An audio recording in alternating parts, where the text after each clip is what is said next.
ओम नमः शिवाय। मित्रांनो, मृत्यू हे एक असे सत्य आहे ज्याला कोणीही बदलू शकत नाही। या जगात जन्माला आला त्याला एके दिवशी जायचंच आहे। पण काही लोक मृत्यूला खूप घाबरतात, पण असं न करता आपल्याला अगोदरपासूनच त्याची तयारी असणे खूप गरजेचं असतं। म्हणूनच आज मी तुम्हाला मृत्यू येण्या अगोदर कोणकोणते संकेत भेटतात हे सांगणार आहे, जेणेकरून आपला जीव घाबरणार नाही आणि देवाचे चरणी नतमस्तक होऊन निघून जाणार। ह्या व्हिडिओमधून तुमच्या जीवाला ठेस पोहोचवण्याचा माझा उद्देश नाही। जर कोणाला भीती वाटत असेल तर आताच या व्हिडिओला स्किप करून निघून जा। चला तर मग व्हिडिओला वेळ न घालवता सुरुवात करूया। मृत्यू एक शब्द जो ऐकतानाच हृदय थोडंसं थरथरतं। हा विषय अनेकांना भीतीदायक वाटतो, काहींना अंधारलेला आणि काहींना अत्यंत गूढ। पण जसं जन्म एक सत्य आहे तसंच मृत्यूही एक अटळ सत्य आहे। कुणालाही चुकवता न येणारा, कुणालाही थांबवता न येणारा। पण प्रश्न असा आहे, मृत्यू अचानक येतो का, की तो येण्याआधी आपल्याला काही संकेत देतो? प्राचीन हिंदू धर्मग्रंथ, विशेषतः गरुड पुराण यामध्ये मृत्यूपूर्वी आत्मा आणि शरीरात घडणाऱ्या बदलांचं अगदी सूक्ष्म वर्णन आढळतं। यामध्ये सांगितलं जातं की मृत्यू अगदी 7 दिवस आधीपासून आपल्या आगमनाची चाहूल देतो। पण आपण त्या संकेतांकडे लक्ष देतो का? या 7 दिवसांमध्ये शरीर, मन आणि आत्मा या तिन्ही स्तरांवर सूक्ष्म कंपन होतात। व्यक्तीची हालचाल, बोलणं, खाणं, मनस्थिती, अगदी नजरेचा भावही बदलतो। काहींना हे अनुभव स्वप्नात येतात, काहींना दिवसा जागेपणी दर्शन घडतं। हे संकेत केवळ एक चेतावणी नाहीत, तर आत्म्याच्या एका नवीन प्रवासाची सुरुवात असते। या गूढ प्रक्रियेच्या मागे एक दैवी रचना आहे, एक अनोखा आध्यात्मिक रहस्य आहे। मृत्यू ही केवळ समाप्ती नाही, ती एक परतीची वाट आहे, जिथून आपण आलो त्या प्रकाशाकडे परतण्याची।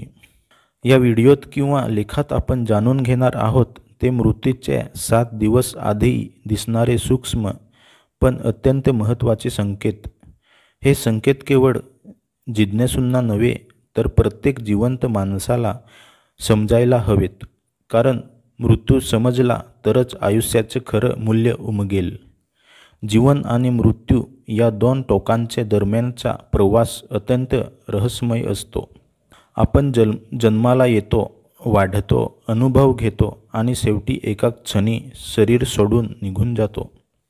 पण मृत्यू हे केवळ एक समाप्ती नाही, तर एक नवीन प्रारंभ आहे, आत्म्याचा पुढील प्रवास।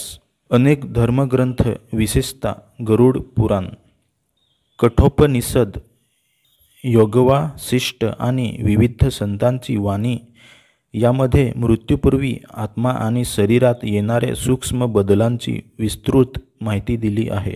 या बदलांना आपण मृत्यूचे संकेत म्हणतो। हे संकेत प्रत्येकाला सारखेच वाटत नाहीत, पण जे आत्मजागरूक असतात त्यांना हे बदल अगदी स्पष्ट जाणवतात। मृत्यूच्या अगदी 7 दिवस आधीपासूनच एक अलौकिक प्रक्रिया सुरू होते। ती काही वेळा अचूक ओळखता येते, काही वेळा केवळ अंतःकरणात जाणवते। मृत्यू हे केवळ एक शारीरिक घटना नाही, ती आध्यात्मिक शुद्धीकरणाची प्रक्रिया आहे। जसे एक झाड आपली पाने गाळते, तसे शरीर आपली ऊर्जाशक्ती आणि चेतना सांडू लागते। शरीर, मन आणि आत्मा यांच्यात एक सूक्ष्म भेद दिसू लागतो। जेव्हा आत्मा शरीरातून मोकळा होण्यास सज्ज होतो, तेव्हा हे 7 संकेत अनुभवले जातात। प्रारंभिक टप्प्यात माणूस अचानक शांत होतो। ज्या व्यक्तीचा स्वभाव पूर्वी अत्यंत चंचल, बोलघेवडा होता, तो अचानक विचारमग्न, गूढ शांततेत जाणवू लागतो। त्याच्या चेहऱ्यावर काहीसं तृप्त पण अनामिक भाव असतो।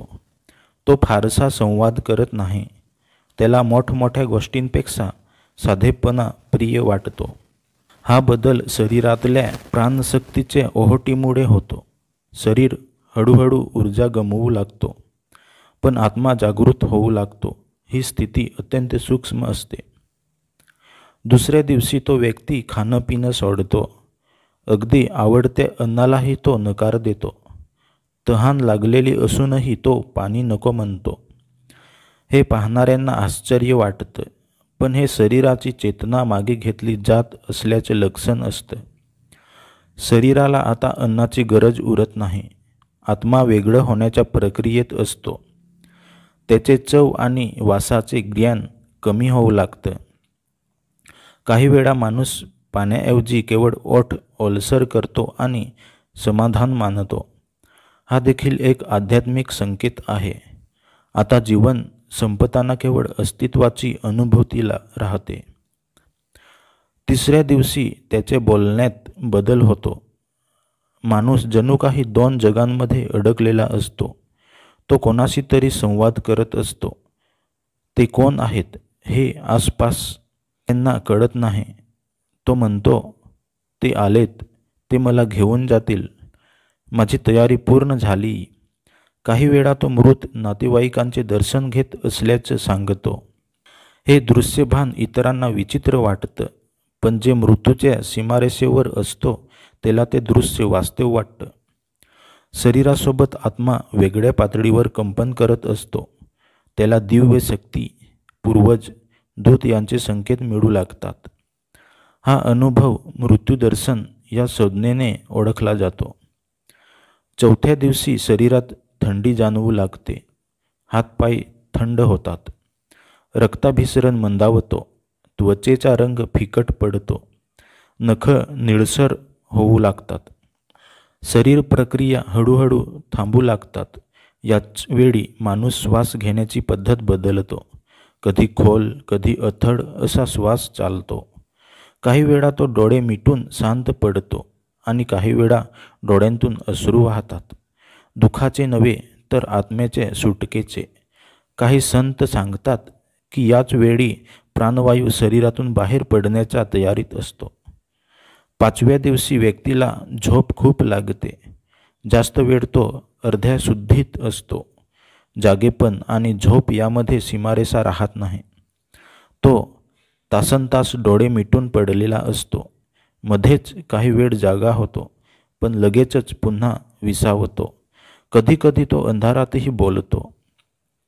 जणू काही त्याचा संवाद आता या लोकांशी नसून कुण्या सूक्ष्म शक्तीशी आहे.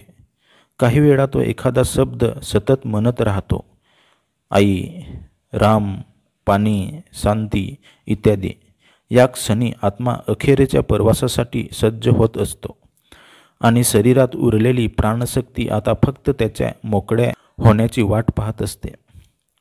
सहाव्या दिवशी त्याचा चेहरा विलक्षण तेजस्वी दिसतो. जरी शरीर थकलेलं, थंड झालेलं असलं तरी चेहऱ्यावर एक दिव्य तेज असतं. त्याचे डोळे जर उघडे असतील तर त्यातून एक शांत झळाळी दिसते. काही वेळा तो हलकसं हसतो. तो क्षण म्हणजे आत्मा आणि शरीर यांच्यातील अंतिम संवाद. हा अनुभव खूप पवित्र असतो. त्यामुळे अनेक महापुरुष मृत्यूचे काही वेळ आधी अत्यंत प्रसन्न दिसतात. हे तेज म्हणजे आत्मा शरीराच्या बंधनातून मुक्त होण्याची आनंदकडा असते. सातव्या दिवशी तो अगदी शांत पडून राहतो. काही वेळा तो पूर्णपणे न बोलता, न हालचाल करता असतो. नाडी मंदावते, श्वास अल्प होतो. काही वेळा शरीराच्या अवयवांवर सूक्ष्म कंप होतात. हा क्षण म्हणजे प्राण या देहातून बाहेर पडण्याची वेळ. शास्त्रात याला प्राणत्याग म्हणतात. आत्मा शरीराच्या विविध नाड्यांमधून मार्ग काढतो. काही वेळा डोळ्यांतून, काही वेळा श्वासमार्गातून, काही वेळा मस्तकातून. यावर त्याची पुढील गती ठरते. असं गरुड पुराण सांगतं. जो मस्तकातून बाहेर जातो त्याची गती अत्यंत उंच असते. या 7 दिवसांत जे जाणकार आहेत ते समजतात की हे शेवटचे क्षण आहेत. काही वेळा एखादा योगी, साधक किंवा आध्यात्मिक मनाचा माणूस स्वतःच आपला मृत्यू ओळखतो. तो सांगतो, मी जातोय, आणि ते खरंच होतं. काही वेळा मृत्यूपूर्वी स्वप्नात पूर्वज दर्शन देतात किंवा एखादी ओळखीची मृतात्मा येते आणि सांगते की तू आता येणार आहेस. या स्वप्नांचे अर्थ फक्त आत्मजागृती असलेल्या व्यक्तीलाच समजतात. हे सगळे संकेत भीतीदायक नसतात, हे स्वीकाराचे असतात. मृत्यू ही शिक्षा नसून सुटका आहे, एका कर्मबद्ध शरीरातून एका प्रकाशाकडे जाण्याची. ज्यांनी आयुष्यभर पुण्य संचय केला आहे, साधना केली आहे, ते अत्यंत शांततेने हे संकेत अनुभवतात. आणि जे अजूनही आसक्त आहेत त्यांना हे क्षण गुंतवणारे वाटतात. मृत्यूचे आधीचे हे 7 दिवस म्हणजे फक्त शरीराचे हालचाली नव्हे, तर आत्म्याची एक अखेरीची चाल आहे. आत्म्याचा आत्म्याशीच संवाद. हे संकेत आपल्याला शिकवतात की आयुष्य जगताना मृत्यूची जाणीव ठेवावी, कारण ज्याला मृत्यूचे भान असतं तो जीवन अधिक सजगपणे जगतो. म्हणूनच संत म्हणतात, मरणाचे भान ठेवूनच जीवन जगा, कारण मृत्यू हीच खरी जागृती आहे. व्हिडिओ आवडला असेल तर लाईक करा, शेअर करा. धन्यवाद.